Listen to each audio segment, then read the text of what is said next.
You can't even imagine the glitz and glamour of the celebrity world, can you? Coming from an orphanage, said a woman at the reunion, mocking me.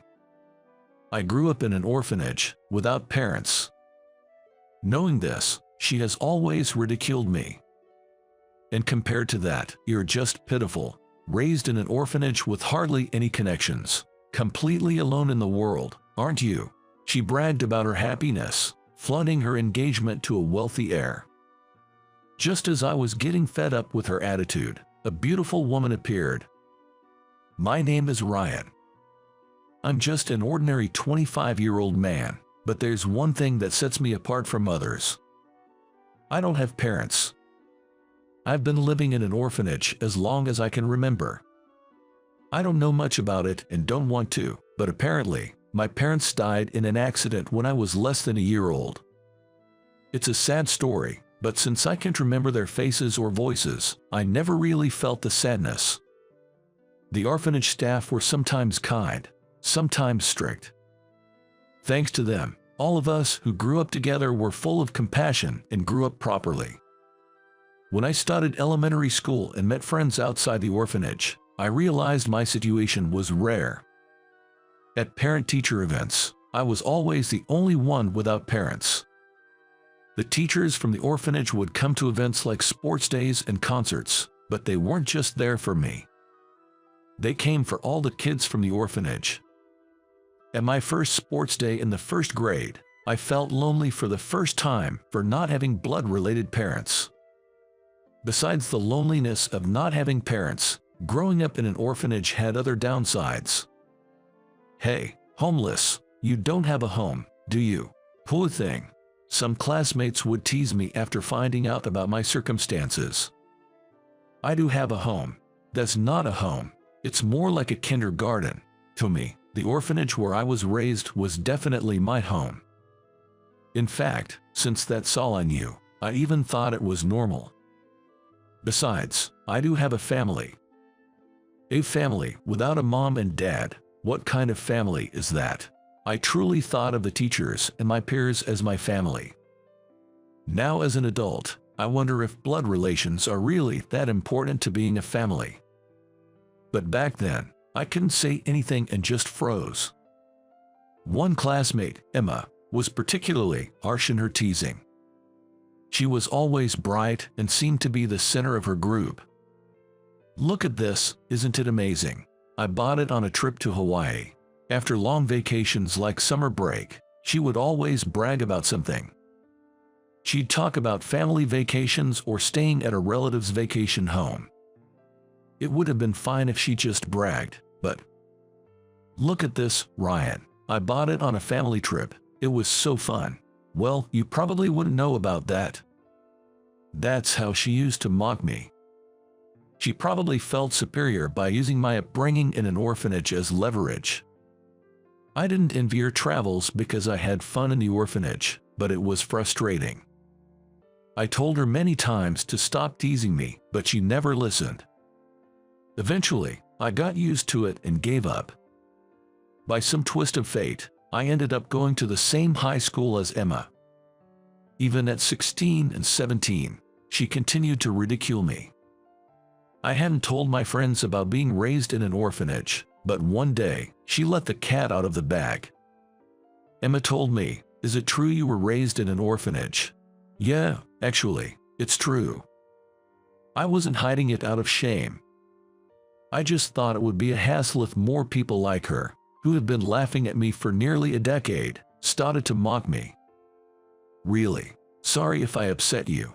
I just wanted to know if it was true. What? What do you mean, what? Unlike Emma, he didn't change his attitude after finding out I was from an orphanage. No, I just thought people would look down on me or distance themselves when they find out.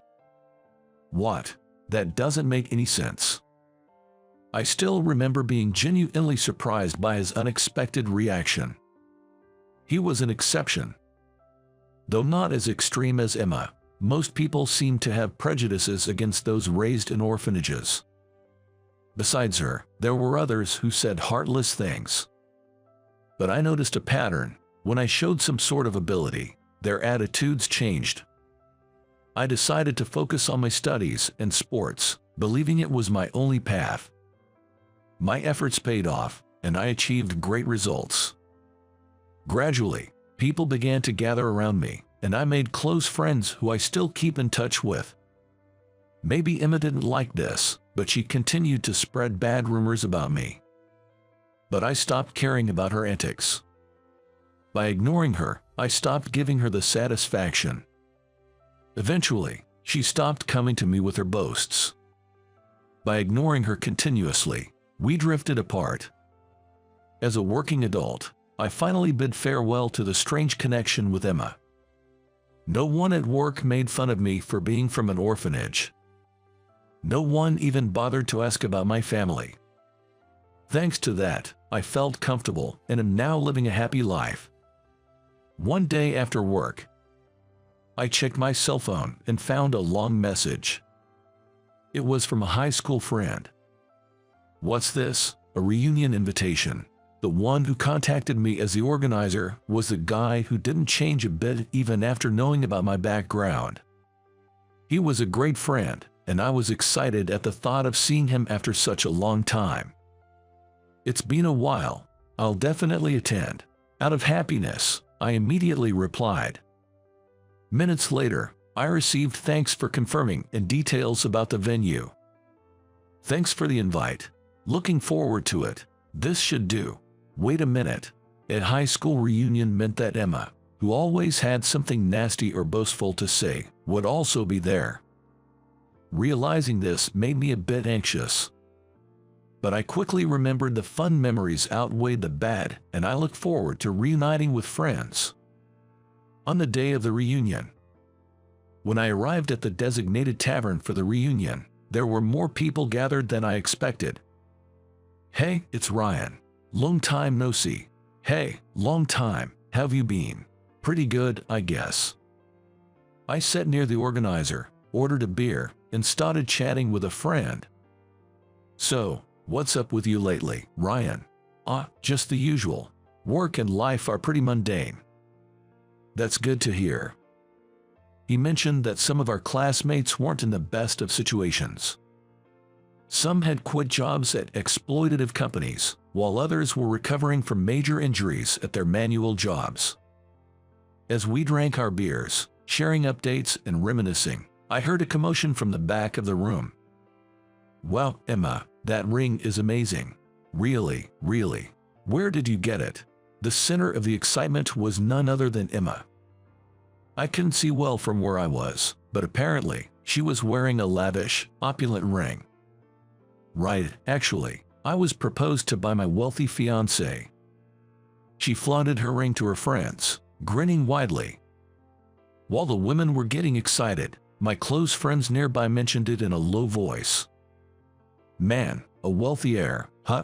I wonder how much that ring cost. Then, she must have noticed that we were interested in her ring. She made her way over to us, pushing through the crowd with determination.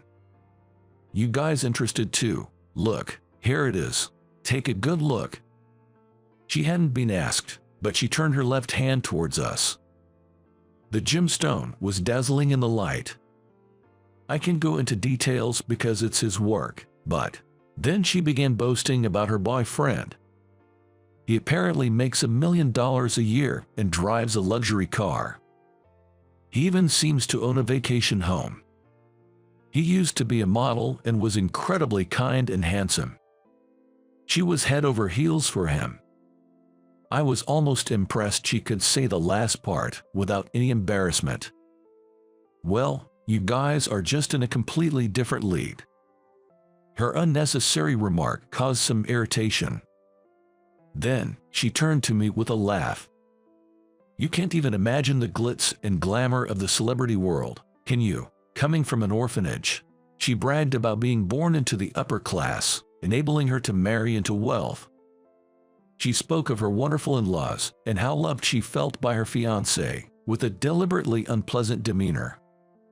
Compared to that, you're just pitiful, raised in an orphanage with hardly any connections, completely alone in the world, aren't you? I was just dumbfounded by her ignorance. You seem to be under some misconception," I began to say, about to reveal the truth. At that moment, I felt the warmth of someone's touch on my right arm. At the same time, a familiar sweet scent of perfume wafted over. "Excuse me, do you need something from my husband? Please don't cause any trouble." It was Sophie who intervened to restrain Emma. "She is my fiancée." "Oh, Sophie, you made it already." "Yeah." I hurried to finish up my work. She had an unavoidable job and was supposed to be late. She apparently finished her work early, determined to join the reunion. We smiled each other, surprising those around us. "Husband, wait, what? Ryan is Sophie's." "No way, man, you really did it." That's how our close friends reacted loudly. Seeing their response, Sophie clung to me even tighter. Why would someone like you?" Sophie was smiling, while Emma had a face like she had just stepped on a bitter bug. It was a dramatic change from the proud demeanor she had just moments ago. Sophie had been famous for her beauty since high school. Not just students from our school, but even those from other schools who heard rumors about her came to confess their feelings. But she herself seemed uninterested in such things. She politely brushed off everyone's advances. Being the daughter of a big corporation's owner, she was like an unattainable flower to me. She always had a chauffeur for school commutes, accompanied by a bodyguard-like driver. Even those who admired Sophie could only muster the courage to speak to her. Our close relationship started with our jobs. The company where I got a job offer turned out to be owned by Sophie's father. "You're Ryan, right? I'm Sophie, from the same high school. Remember me?" She approached me one lunch break, a few days into the job. "Sophie, of course, I remember you. I knew the CEO had the same last name, Sullivan, as Sophie, but I never imagined he was her father." Miraculously reuniting at work, we often found ourselves collaborating on various tasks. Working together on major projects, we gradually grew closer.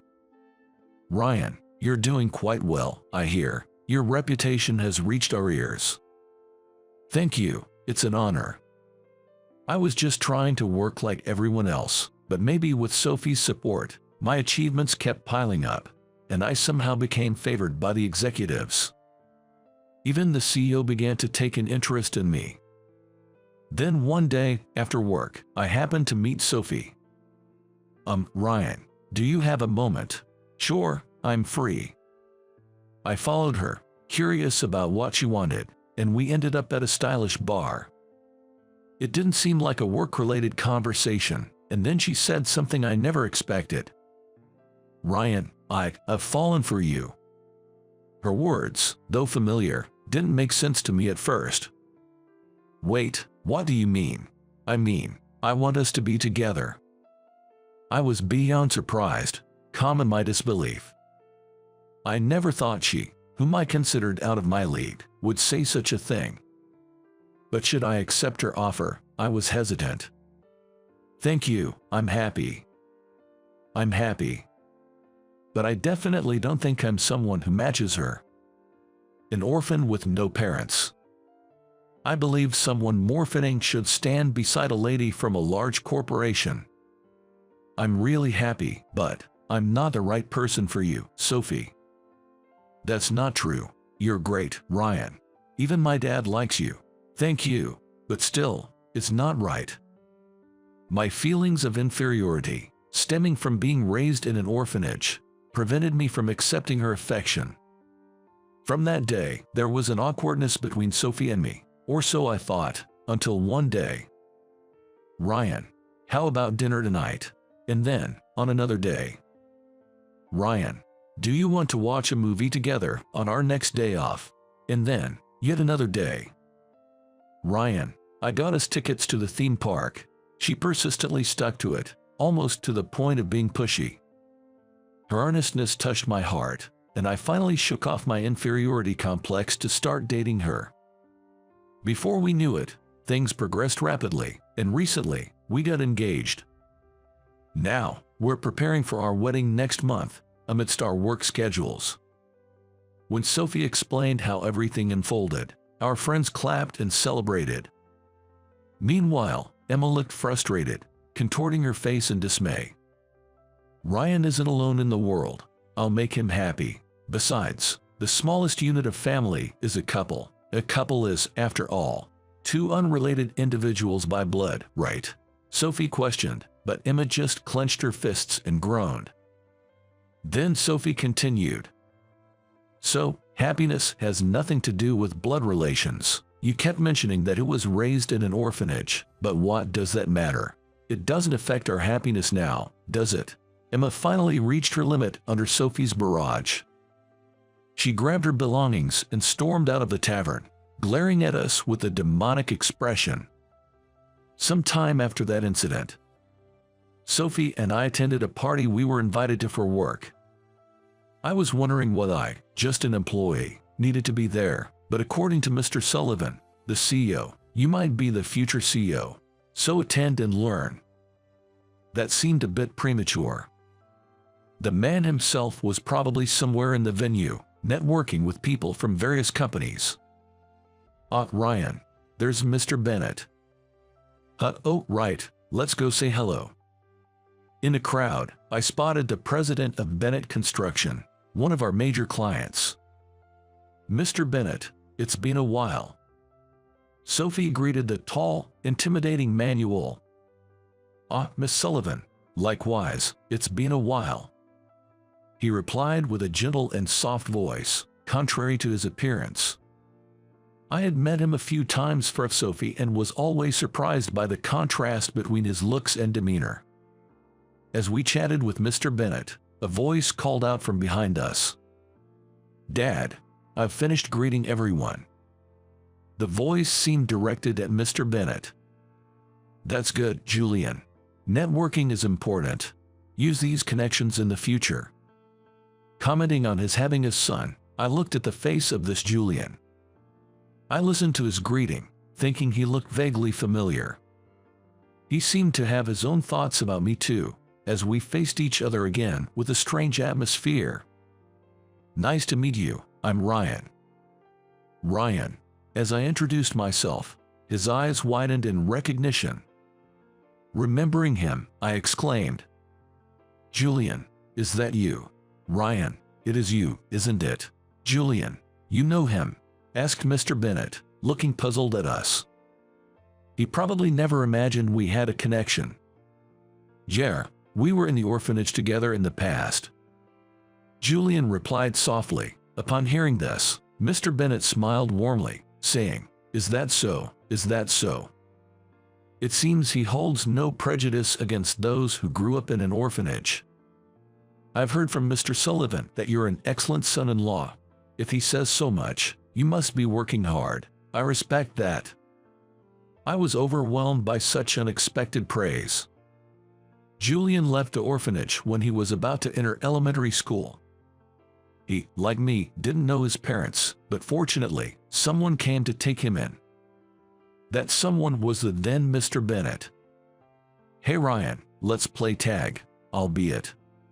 But Julian, you run so fast, I can't escape. Ready, set, go. 1, 2, 3. Julian often invited me, a year younger, to play with him. It felt somewhat forceful, but I enjoyed playing too.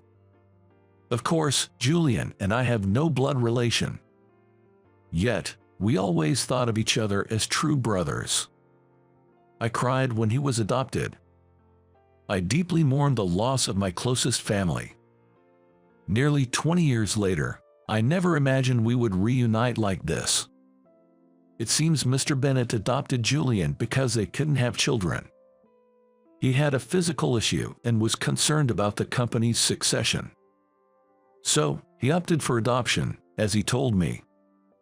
Because of his experience, he doesn't see being raised in an orphanage as something special. There's no blood relation, but I'm grateful for being raised well. Julian said, the room filled with smiles at his words. Mr. Bennett seemed a bit shyly. Julian continued to say, I'll support my parents from now on. Julian aims to be a worthy successor, repaying the kindness of being raised. My brother, who was suddenly separated from me in our childhood, is now living happily like this. Knowing this, I felt as happy as if it were about my own life. Then, a woman appeared. A voice I remembered from a recent unpleasant encounter. Julian, sorry to keep you waiting. Wait, why are you two here? It was Emma, dressed in an overly flashy dress. It's more like my line. Why are you here? Sophie stepped between Emma and me. Since the reunion, she seemed wary of Sophie. What do you mean why? Can't a fiancé attend a party? Emma sarcastically responded, clinging to Julian's arm as if showing off. So, the wealthy fiancé was Julian. Our strange connection with Emma was almost eerie. As I was thinking this, Julian asked curiously, "Wait, Emma, you know them?" "Yeah. These two are my high school classmates," Emma explained in a manner not fitting her elegant appearance. "Really? That's a surprise. I have a connection with Ryan too. He's like a brother to me. We just reunited today after about 20 years. Hearing Julian's story, Emma frowned. It seemed less like she was angry and more like she couldn't comprehend his words. "Oh, like a brother. But Ryan's just a pitiable orphan, right? Why would you, Julian?" "Well, Emma, that's harsh." Julian, also an orphan, was shocked by her demeaning words. "I told you, I was adopted. Before that, I was in the same orphanage as Ryan." He spoke sadly, and Emma stood there, shaking and dumbfounded. Mr. Bennet, watching sharply, seemed the most critical of Emma's behavior. His stern face, when glaring, was so intimidating that even I, who wasn't the target, felt shudders. "Emma, do you have a prejudice against being raised in an orphanage?" Well, I wanted to say something too, but I was lost for words in this terrible atmosphere. Then Sophie spoke up. She used to tease him back in high school. Even at the recent reunion, she said terrible things to Ryan. Emma tried to make excuses but cowered under the cold stares from Mr. Bennet and Julian. After a silence, Emma finally spoke, tears in her eyes. "It's not that, it's just..." Her voice was so faint, unlike her usual loud, boastful self. "I was just jealous. Emma's parents were remarried to each other, and she was her father's child from a previous marriage.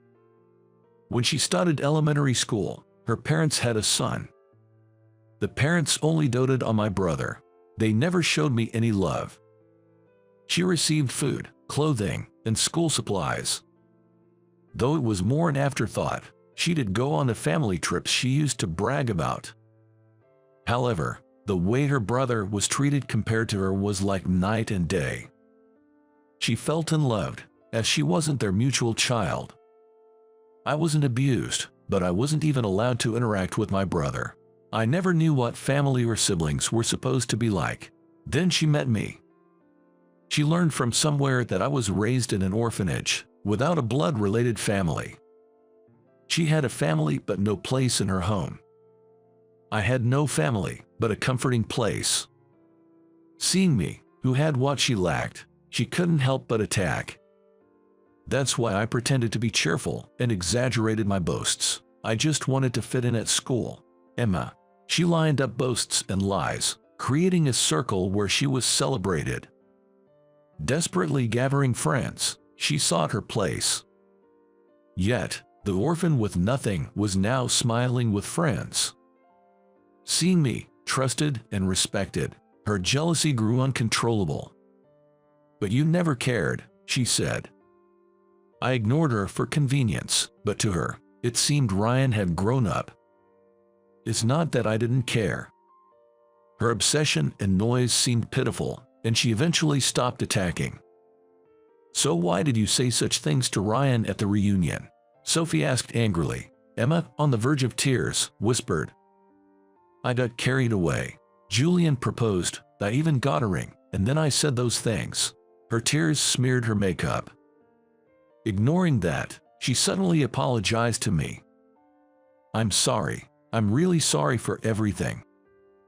Emma. Her apology seemed sincere. Not just words, but truly from her heart. But how could I easily forgive over a decade of harassment with just one apology? Emma. I'm really happy now, being adopted by my father, but being in the orphanage wasn't a misfortune. I had many friends with similar experiences. The orphanage housed children with various backgrounds. We understood and supported each other, living happily. There was some loneliness without parents, but it wasn't solitary or miserable. Right, Ryan? Yay! I smiled a bit at Julian, who had spoken for me, and turned my gaze back to Emma. She apologized to me again, clearly understanding the gravity of the situation. Emma, I'm sorry. I just can't sort out my feelings right now, so I need some time to think about the marriage. She looked a bit surprised at Julian's words, but she didn't make a scene or reject him. I'll call a cab for you, so please go home and think it over, Julian said with a firm demeanor, although it must have been tough for him to say that. He probably did this considering that the disdain for being raised in an orphanage wasn't just towards him. Emma quietly said okay without any fuss and left the scene. Later, Julian informed me that the engagement with Emma was called off. It seems she was the one who proposed ending it. He still doesn't seem to completely dislike her. Indeed, considering Emma's family circumstances, there's room for sympathy. That's what I thought, but Sophie had a different view. I won't sympathize at all. Her family background and her continuous harassment are separate issues. We shouldn't pity her until it's clear she's really repented and changed, right? Well, you might be right. By the way, Sophie, you're kind of tough on Emma, aren't you? I was concerned about this since the reunion and the recent party, where Sophie was noticeably cold towards Emma. I asked her if there was any particular reason for this, to which she replied a bit sulkily. It's just a rivalry. Rivalry? In high school, I thought she liked you. I always assumed she was being snide to get your attention. Sophie said this shyly. That means she had been watching me since then. The fact that Sophie, admired by everyone, had such thoughts about me was quite a surprise.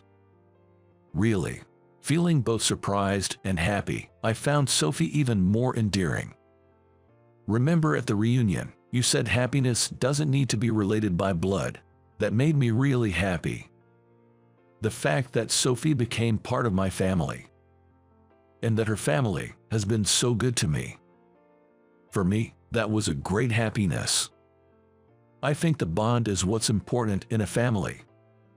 Yeah, I think so too. Let's never forget this. Saying that, we shared a laugh. Our wedding. Since I had no relatives, it was a small ceremony in a church, just the two of us. The reception afterwards was planned to be grand due to company arrangements. High school friends and Julian were also going to be there. After saying my vows, I pledged not only to God but also to Sophie and to myself. No matter what happens, I want to cherish my family and deepen our bond. I want to be someone all those who supported me can be proud of. Divine light streamed through the stained glass as we made our promises for the future. Oh Mom, you're getting married. I was so shocked to hear over the phone that my 53-year-old mother was remarrying that I inadvertently threw the comic I was reading. Yep, she said, laughing shyly. So it's true. Congratulations. We never talked about romance, so this news was more shocking than just being caught off guard. My mother was giggling like a young girl, saying, "Should I tell you about him?" But I quickly refused. The idea of hearing how my mom met this man was too much for me. I've been independent for over 20 years, so I told her to go ahead with a romance and was about to end the call when she said, "Actually, I've decided to retire when I get married. There's a vacancy. Why don't you work there?" She offered me a job at the cleaning company she was leaving, knowing I was unemployed. taking over for my mom. It felt a bit embarrassing, but being shy and not great at socializing, I thought a job as a cleaner, where I could work quietly, might suit me. Well, I'll at least go for the interview.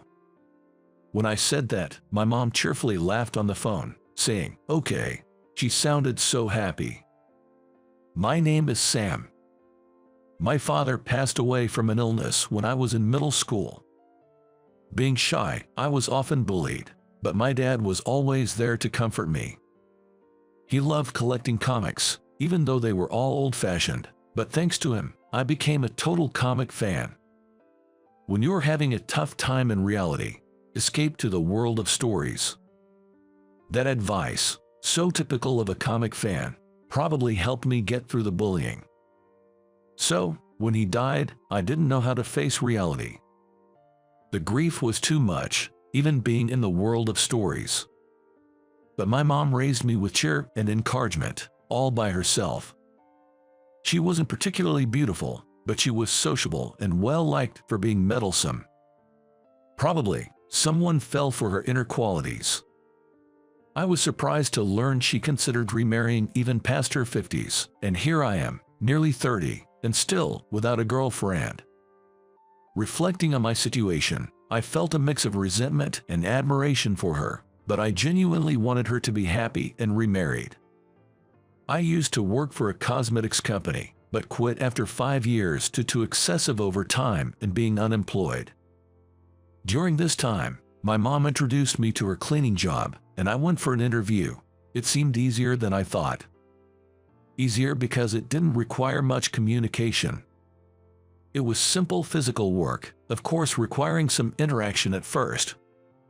But once you get the hang of it, a hello here and there is all you need. That's what I thought. Maybe cleaning was the right job for me. Half a year into this new job, I got a call from my mom. I hate to say this since I'm the one who recommended it, but the pay for cleaning isn't great, and I'm worried about your future. My darling suggested, "Why doesn't he work at our place? What do you think?" Not to brag, but my darling's pretty wealthy.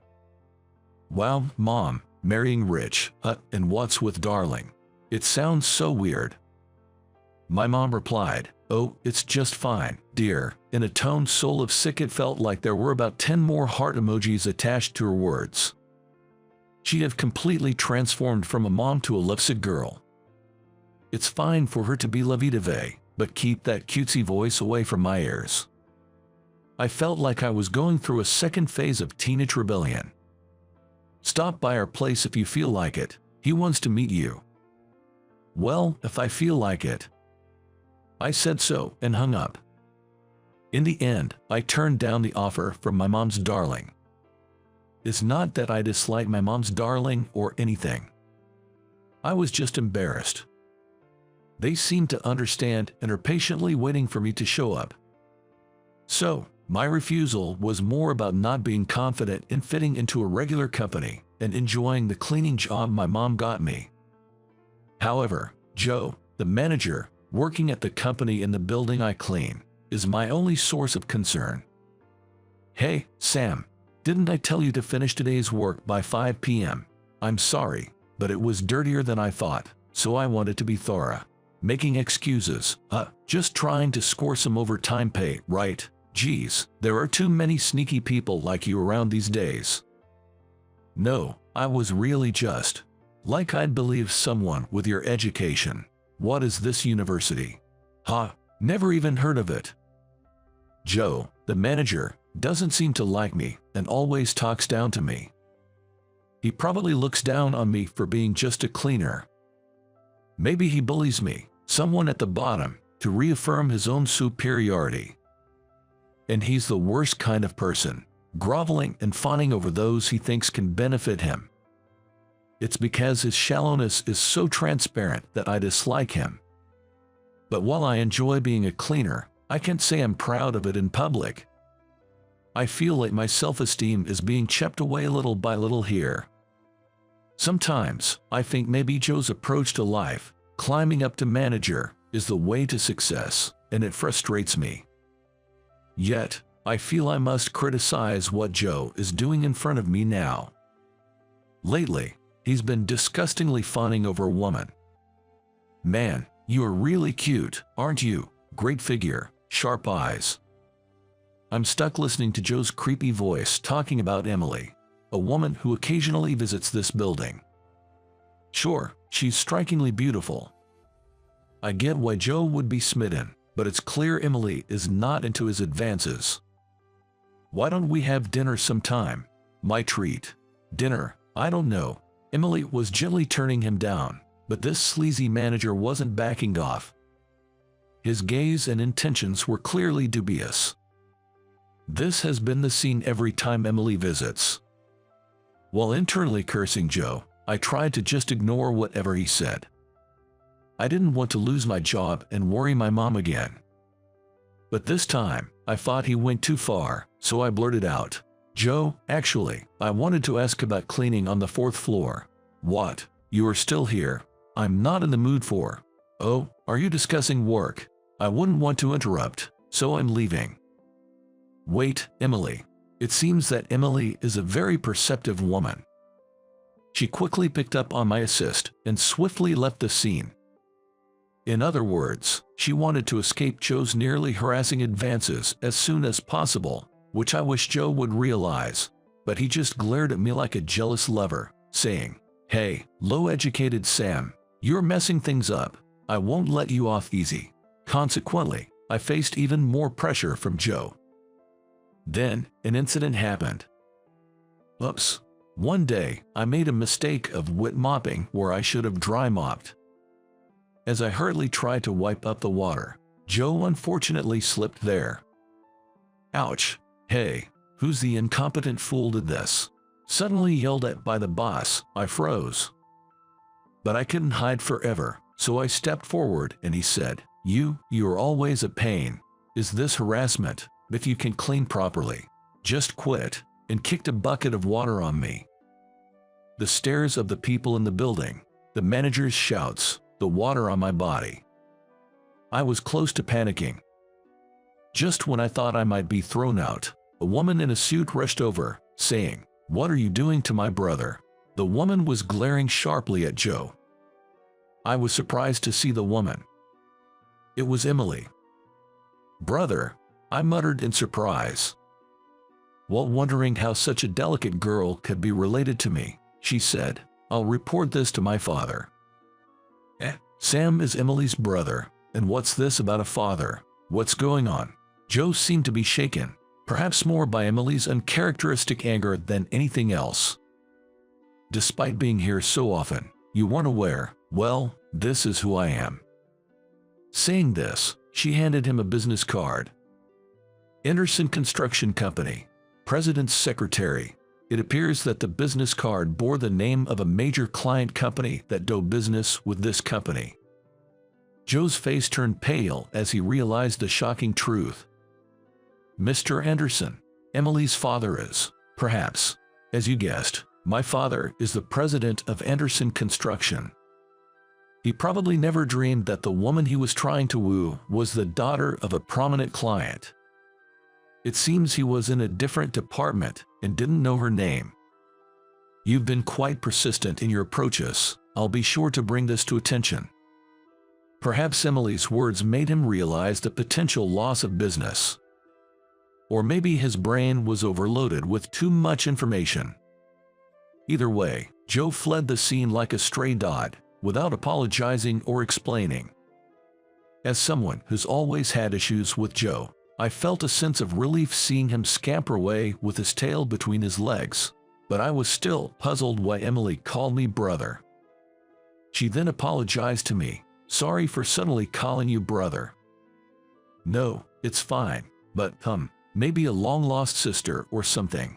That was the only conclusion my mind could come to, but Emily chuckled and shook her head. "Actually, I'm your mother's new husband's daughter, so I'm your stepsister." Emily fidgeted with her hands, looking embarrassed. Before I could revel in her cuteness, I tried to make sense of the situation. So my mom married the president of Anderson Construction. To my question, My stepsister nodded emphatically. Mom had mentioned her darling was wealthy, but I had no idea she was marrying someone that influential. I recall now, my mom's new married name was Anderson. I probably should have realized sooner. And then I had to hear about my mom and her darling's romance, something I'd been awkwardly avoiding due to my adolescent-like embarrassment. Apparently, our cleaning company was in charge of Anderson Construction, and that's how my mom met the president, leading to their love story. Emily got along well with my mom, her stepmother, and they even went out for meals together. She had seen my picture from my mom and recognized me as the guy who helped her that day. When I saw this picture, I realized you were the person who helped me that day. I wanted to thank you when we met today. Her innocent smile warmed my heart. The next day, I was called by C.O. Johnson of the company in the building we clean. In his office was a crestfallen Joe, the manager. "Sam, I'm truly sorry. One of our employees has said some offensive things, and I failed to notice. I apologize." C.O. Johnson was apologizing for what happened yesterday. He had heard everything from my mother's new husband, the president of Anderson Construction, and had been reprimanded. He had considered ending the business relationship but didn't want to trouble innocent employees. So, he explained that Mr. Anderson wanted me to decide Joe's fate. C.O. Johnson said he'd listen to whatever I want to do with Joe. Me, decide his punishment. C.O. Johnson said, that is, well, and gave me a knowing look, as if to say, I understand. I realized then. With my mom's remarriage, I had become the son of Anderson Construction Company's president, a significant title. The company didn't want to upset the important son of a major client. In just a few days, I had seemingly climbed to a position where I could dictate personnel decisions in this company. Thanks to C.O. Johnson's consideration, I had Joe, my nemesis, at my mercy. "Sam, I'm really sorry. Please, please," Joe begged me. His actions were smooth and unhesitating. As soon as he realized I was the son of the CEO, this is how he treated me. At first, I looked at the dejected Joe and thought it was just desserts. But for some reason, I saw my past self, who couldn't do anything when bullied, in him. It reminded me of what my dad used to say when I was bullied. Getting back at someone mean won't make anything better, but returning kindness will surely improve things. So, Sam, be a kind person like your mom. That's how I was raised. I don't wish for Joe's termination. I just want him to stop looking down on others. A person's value isn't determined by education or upbringing. Even so, I like my life the way it is. The last part felt like something I was saying to myself, someone who couldn't fully take pride in being a cleaner. That's right, I haven't done anything to be ashamed of. It was like I was telling myself that, as much as I was telling Joe. My words seemed to hit home, and Joe apologized to me repeatedly. Later, I met with my mom, her new husband C.O. Anderson, and his daughter. Emily asked me, "Would you like to have dinner with us?" I want to talk with my brother. How could I refuse such a request with her pleading eyes? So, I had my first meeting with the CEO. "I've been wanting to meet you, Sam." CEO Anderson greeted me warmly, holding my hand with a sincerity that didn't feel like a stranger. I felt an instant connection, thinking this man could indeed be family. There were times I felt uneasy about my mom choosing a wealthy man, but her judgment must be sound. During dinner, CEO Anderson praised me for helping Emily and for my magnanimous decision regarding Joe, saying he was proud. His genuine words of praise gave me confidence. I'm grateful to my late father for teaching me valuable lessons and hope for the happiness of my new father and my mom, who raised me single-handedly. My name's Keith. I'm a 36-year-old working for a small to mid-sized company. I live near my workplace, so I bike there every day. Figured if I'm gonna ride, I might as well do it right, so I bought a road bike and make it a point to ride along the spacious riverbank. I've totally fallen for the charms of cycling, but there's another reason I take the riverbank route. It's because of a woman who sits on a bench by the riverside. I first saw her about a month ago. I was taking a different route to work, the one that goes through this riverbank. The breeze feels good, and I even see runners out for their morning jogs, a perfect little refresh before work. I was thinking of making this my regular route. As I casually looked over the river, that's when I spotted her, a woman sitting on a bench. It was fall, getting colder, but she was in unusually light clothes for the season. She seemed a bit chilly but was deeply engrossed in her knitting. At first, I wondered what she was making, but as soon as she had knit a little, I instantly recognized it was a heart-shaped piece. How did I know? Because there's a significant history between knitting, hearts, and me. I still have a yarn knit heart mascot attached to my bike key. It was a gift from my first love and girlfriend, Sarah. Granted, I got it over 20 years ago, and it's pretty worn out now. Back in middle school, Sarah was my very first girlfriend. Of course, being broke students, our dates were mostly hanging out in the park or talking for hours in a cheap diner. But I had the time of my life.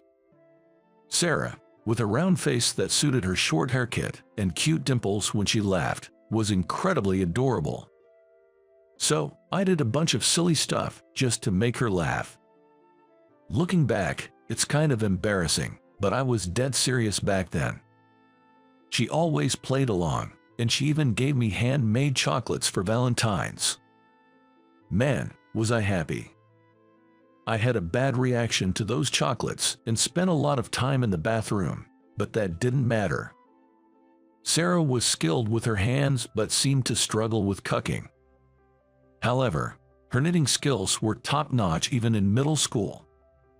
She was always knitting something. Sometimes she'd even bring her yarn to class and knit during breaks, which led to teachers scolding her or confiscating her materials. So, when she gave me this heart mascot, I was over the moon, even more than when I received the Valentine's chocolates. Because she had knit this heart just for me. I was grinning so much that day, I must have looked ridiculous, but it made Sarah crack up. Everything with Sarah was a first for me. I genuinely loved her, and I thought we'd always be together. Our first date, the first gift, and our first kiss. We even got caught by the authorities for sneaking out late at night to talk in the park. Every moment spent with her is still irreplaceable to me. But we couldn't stay together. After dating for a year, Sarah had to move schools. And it was in another state, not somewhere a student like me could easily visit. Back then, not everyone had cell phones. They weren't something students would have. We'll definitely write to each other. We promised as I tearfully saw her off. I wrote letters every week, and at first, Sarah responded. But gradually, her replies slowed, and eventually, they stopped altogether. I tried sending more letters, but they never reached Sarah, and finally got returned to me. Our relationship, strained by the distance, fizzled out without even a proper breakup. Those memories randomly came back to me while I was riding my road bike on the way home from work. She's there, knitting on the riverbank, even when it's time for me to head back. She's finished with the heart-shaped knitting, and I stop my bike to watch, wondering what she'll make next. Maybe it's plain curiosity, or perhaps I see a bit of Sarah in her.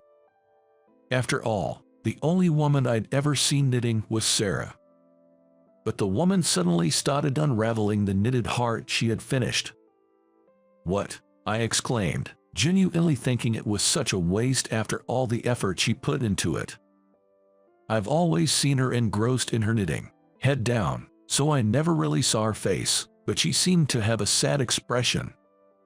I felt a little uneasy, but she and I were total strangers. After all, I was just observing her without any real connection. Thinking I should get moving on my road bike, a strong gust of wind blew. I braced myself to avoid falling, but the keychain I got from Sarah broke off to wear and tear, rolling down toward the river's side. "Whoa, hey, wait," I shouted. To make matters worse, it didn't roll onto the grass but down a staircase, gaining momentum and making it hard to stop. In a panic, I jumped off my bike and ran down the river's side. I couldn't lose the precious gift from Sarah. From that rush of emotion, I yelled out loud. It was when I looked up after catching the mascot that luckily stopped near the bottom of the stairs. I caught her eye when she turned towards me at the sound of my loud voice. The first expression I saw in her, though she was skinny and her hair grown out, she looked just like Sarah. "Sarah, huh?" she gasped softly, eyes wide.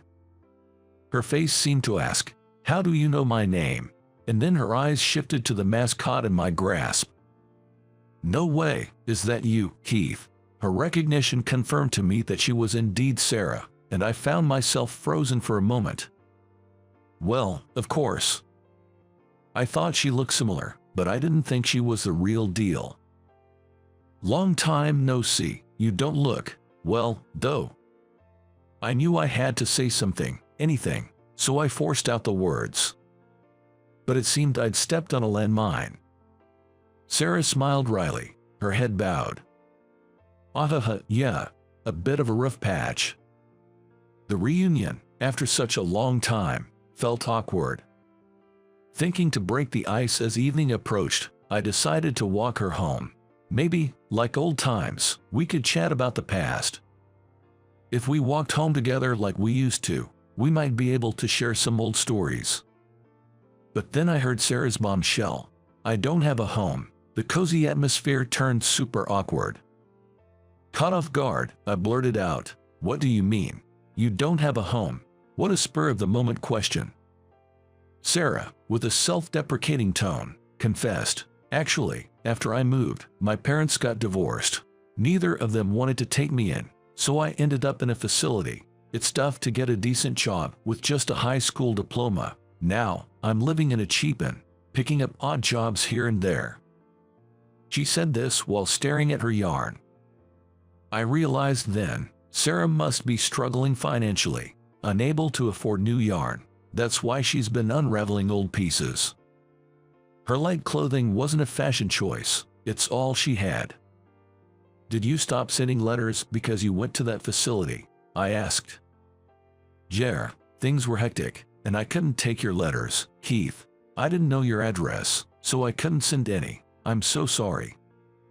She admitted, still looking downcast, "I just wanted to see Sarah smile again, like in the old days. Even if our connection had naturally faded, I still cared for her, still loved her. I just want her, someone I have feelings for, to be happy." "Listen, Sarah, if it's okay, could you knit this again?" I asked, handing her the worn-out heart-shaped mascot. "I'll buy the materials. Please. You've kept this thing I gave you. Haha, am I really good enough?" She laughed, a bit surprised and touched. "I want it because it's you who'll make it, Sarah." At that, she gave a modest, happy smile. Since then, Sarah started knitting my mascot again at a bench by the riverside. I'd buy whatever she told me to get and hand it to her. I considered going with her, but I didn't want her to worry about the cost, so I just handed her what I bought. In the mornings, I could do little more than greet her, but I made sure to stop by Sarah's place on my way home to talk, even for a bit. But the conversations were always about the past. About things we did in our club activities or embarrassing ourselves by hitting the wrong note during a singing contest. For us, the only common ground was those old stories. But that was enough. Because Sarah started to smile a little more. 2 weeks later, Sarah made a stunning heart-shaped mascot for me. It's clear she's improved her skills. Her mascots used to be just plain pink, but now they have red patterns on them and look much cuter. "Well, this looks like something you could buy in a store." "Oh, come on, it's not that great." She was modest about it, but the mascot I attached to my road bike ski was very popular at work.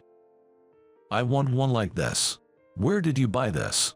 It was particularly popular among the female employees. I spontaneously thought, if Sarah sold the one she made, she could make a living off of it. Nowadays, people thrive selling handmade items online. With some yarn, Sarah's creations would definitely sell. I was sure of it, partly because of my business intuition. So, when I suggested this to Sarah, I can't do it. Why not? It was a hit with the women at work. The problem is I don't have an address. It hit me then. Even if she made and sold the products without a permanent address, there would be no place to list for returns. She would be in a bind if there was a mistake or a return. I wish I could make a living off of knitting too, but reality's tough. How about renting an address? I suggested that to Sarah, who was downcast. Many people these days don't want to use their home address, so there are services where you can rent one monthly. Sarah was surprised and said, I didn't know that, but I don't have the money.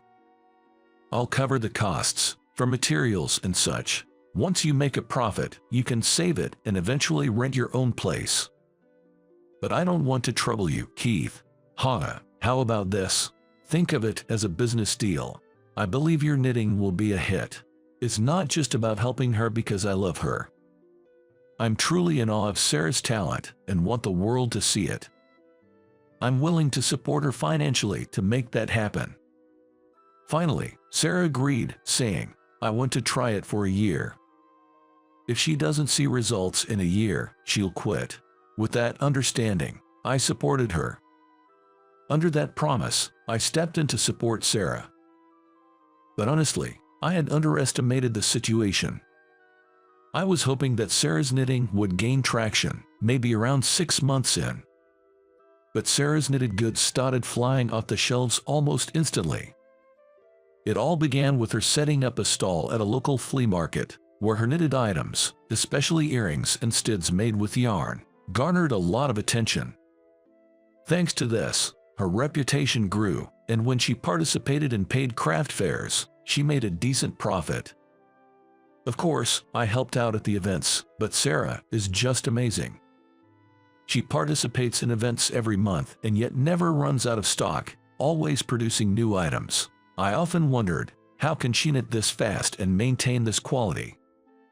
Seems like she also started advertising on social media.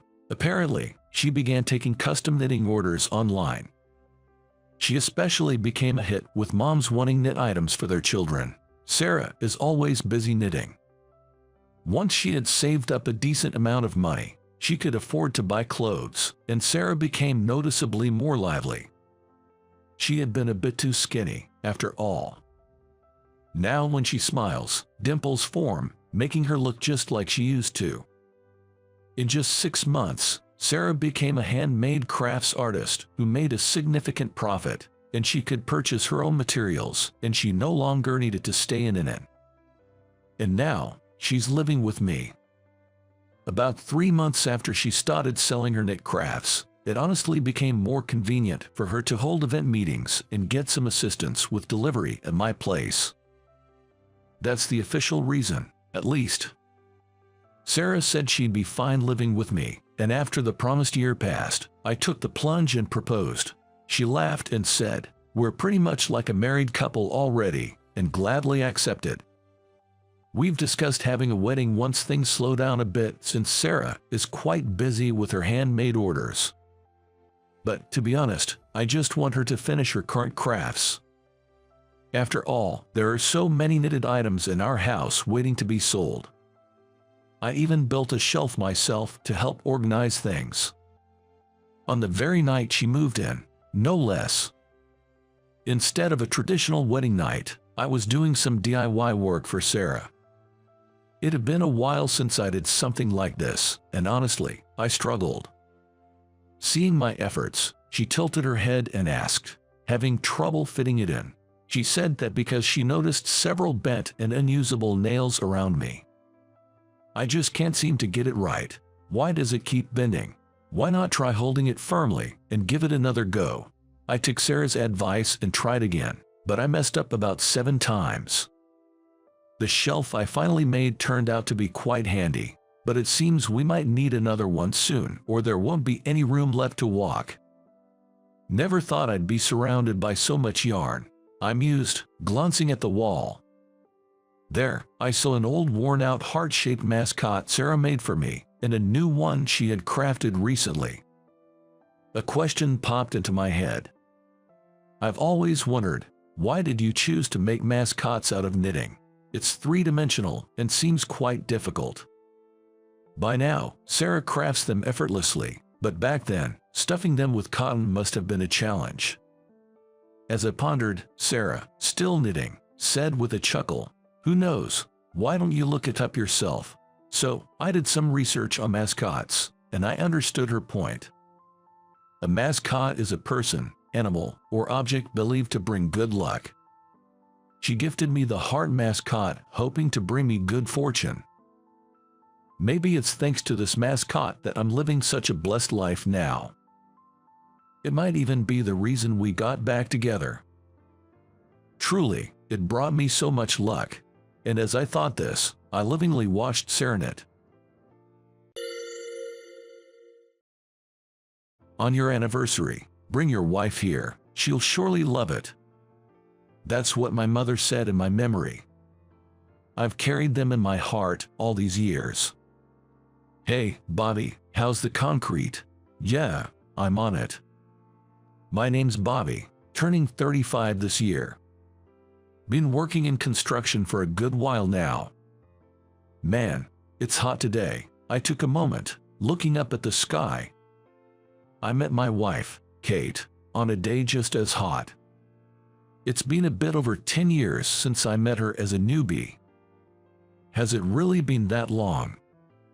Perhaps now's the perfect time to take her to that fancy diner I remember. The restaurant that I remember with my mother is a cherished place that will always be in my memory.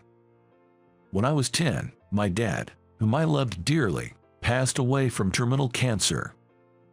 His sudden absence hit me hard back then. How about we go somewhere nice? One day, Mom suggested and took me to a French restaurant. It had a solemn atmosphere with counter seats. "Mom, we're eating here."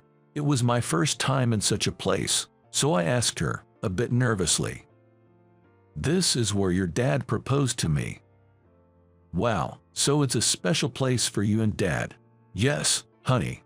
Today marks our 10th wedding anniversary, that's why we're here." She smiled warmly. Afterward, while eating the many delicious dishes that came out, I asked her about her memories of my father, and we talked about many things, which made me feel happy for the first time in a long time. When you have your anniversaries, bring your future wife here, she'll surely appreciate it. On our way home, Mom shared those words. The mention of a future wife made me blush, but her words stuck with me, even as I grew up. Many years have passed since then, and before I realized it, we're celebrating our 10th wedding anniversary. I want to visit that place with my wife, Kate. Kate prefers Italian cuisine, but would she enjoy a French meal? No, I'm sure she'll be fine. No one could resist those dishes. Hey, Bobby, quit daydreaming. You're slacking. Sorry. I snapped back to reality and resumed my work. 10 years ago, while working just like this, Kate approached me. "Excuse me, are you the guy from back then?" she suddenly asked. Who are you?" "Oh, I'm sorry, I mistook you for someone else. You looked like someone I knew, but it's a memory from when I was little, so please don't mind it." "What do you mean?" "Well, actually, for some reason, I became curious and wanted to know more. It turns out the man was someone who had done a huge favor for Kate when she was younger. I called out to you because you looked so familiar," she said, looking embarrassed. This chance encounter led us to exchange contact info, and a few months later, we started dating and eventually got married. However, Kate never told me what exactly happened between her and that man back in the day. She said it was a precious memory and that she couldn't share the story. I was curious, but I figured it would be weird to press her about it now. She'll probably tell me someday. For now, I needed to focus on preparing for our anniversary. A fancy restaurant, is it really that good? It's amazing. My mom took me there once, and I haven't found a place that can compare. If your mother-in-law says it's good, I bet it's a fantastic place. I'm looking forward to it. So, you'll come with me. Of course, if you recommend it that highly. I'm excited. It's sure to give us wonderful memories. Seeing Kate's happy face filled me with anticipation. Truth be told, my mother passed away before Kate and I got married. But I'm sure she's celebrating our anniversary up in heaven. I couldn't help but smile, imagining her joyful face. On the day of our anniversary. Hey Kate, I'm sorry. The meeting with the client ran late. It's okay, I'll wait for you here. I didn't have time to go back to the office after the meeting, so I rushed straight to the restaurant. I had planned to dress up in a nice suit for our special day, but it didn't work out. Upon arriving at the reserved restaurant, I approached the hostess. Excuse me, I had a reservation under the name Bobby. Welcome, but the hostess, who had greeted him with a smile, furrowed her brows. Excuse me, but what are you wearing? Is there something wrong with what I'm wearing? Well, are you wearing work clothes? I was taken aback by her unexpected remark. Yes, it's my work attire, but it's for sales, not construction, so it's clean. Excuse me, the hostess looked even more displeased. Is there a problem? She looked shocked. Certainly, it's work attire, but not for construction work, so it's clean. I don't recall getting such a displeased look. Sorry, but we don't have any tables available today. The hostess, with a stern expression, glared at us and said that. Wait a minute, what's the deal? We made a reservation. Kate confronted the hostess. Our restaurant is fully booked with wealthy clientele. The hostess retorted with just that statement. A glance to the side and I could see Kate trembling with anger. Taking a deep breath to calm herself. If it's okay for us to take this to the Customer Advisory Center, then by all means, kick us out. Your restaurant's reputation will plummet, you know. At Kate's assertive remark, the hostess looked taken aback. I understand. I'll consult with the owner. Reluctantly, she said and disappeared towards the entrance. What's with this place? I'm sorry. It wasn't like this when I visited years ago. I get it. The management changed and so did the vibe of the place. I felt a pang in my heart at my wife's words.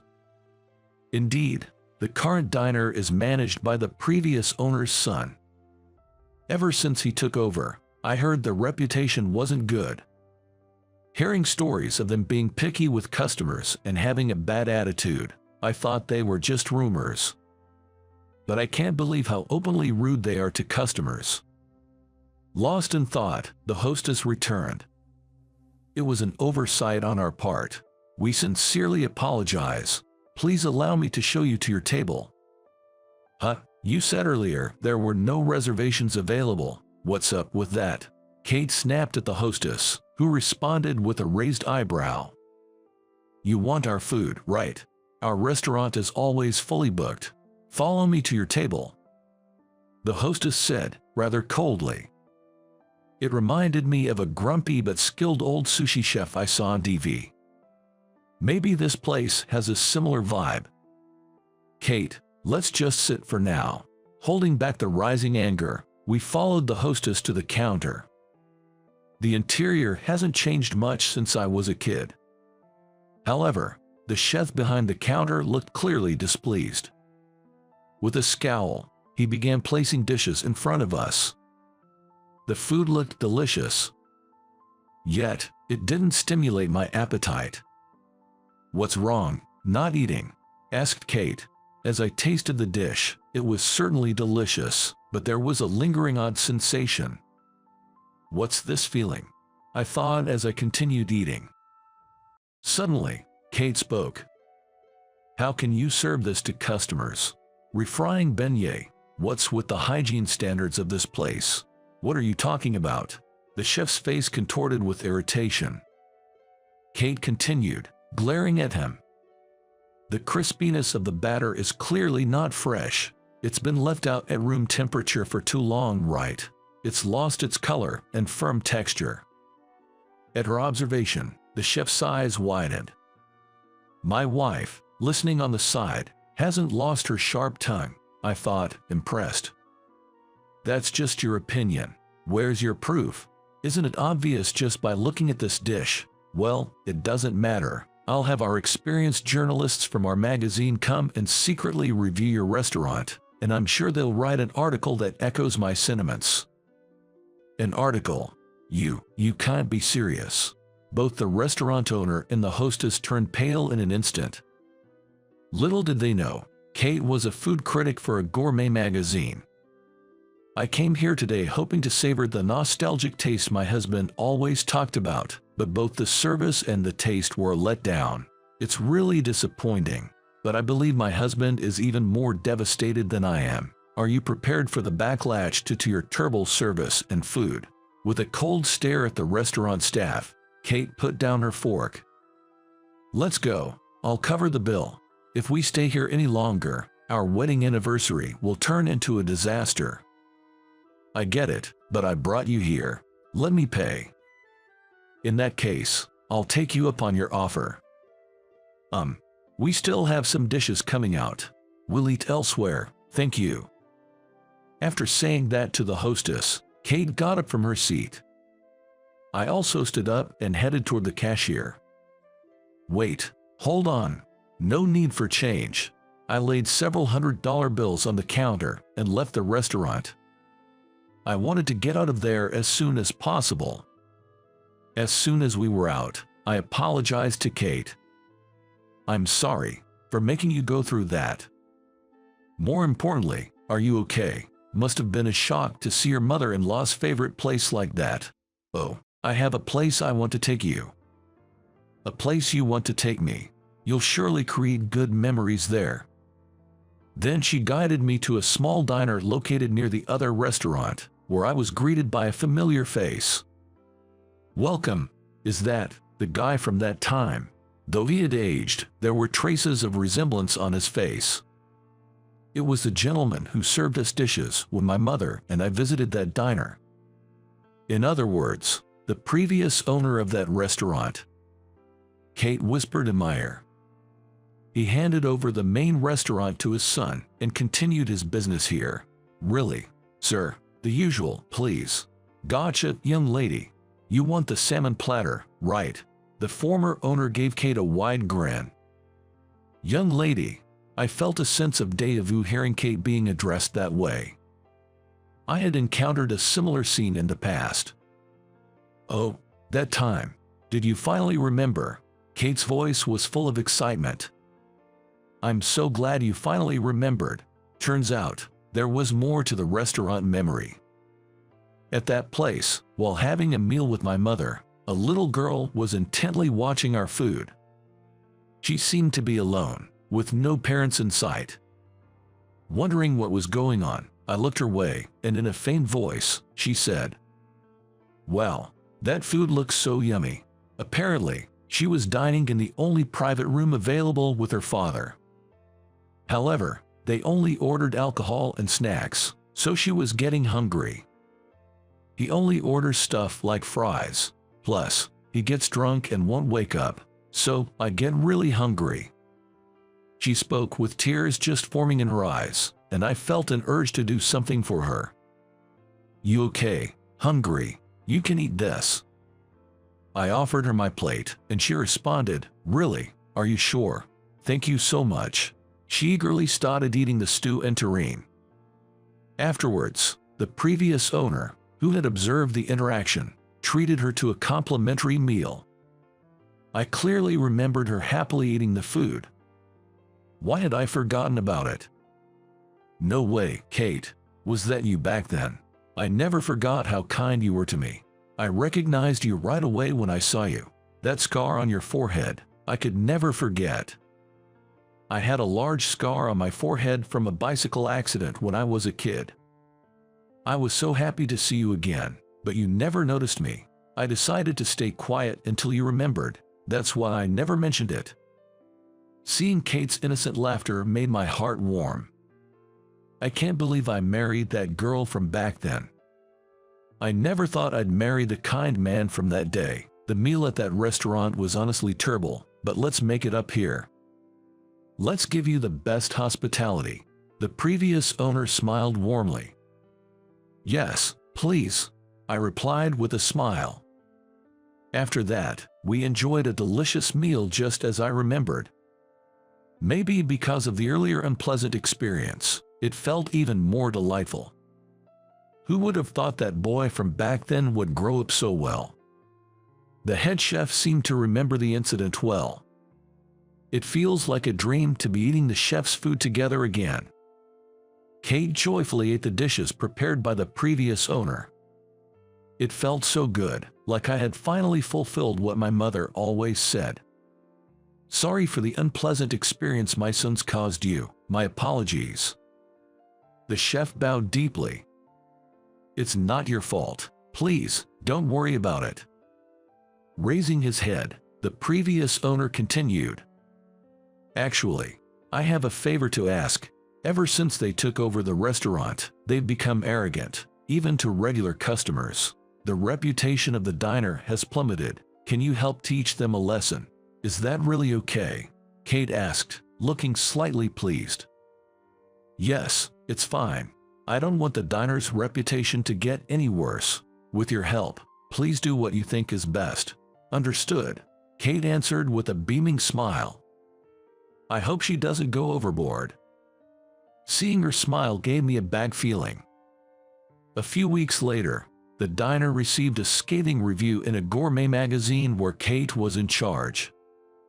Because of the prominent criticism, it seems the diner lost all its customers. Later, it seems the place was on the brink of shutting down but was acquired by someone else. Seeing a place with so many memories face such hardships is a bit bittersweet.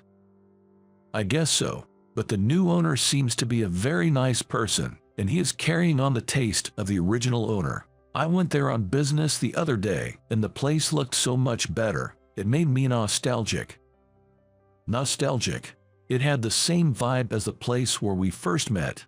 "Hey, in a few years, should we take our child there too?" "That sounds nice. But with a little one, we might be a bother. Maybe in about 10 years. I gently patted Kate's belly as I said this. Going to that restaurant might be a long way off, but the idea of taking our child to a place filled with so many cherished memories is something to look forward to. I wonder what kind of future we'll have built by then. With that thought, I gave a soft chuckle.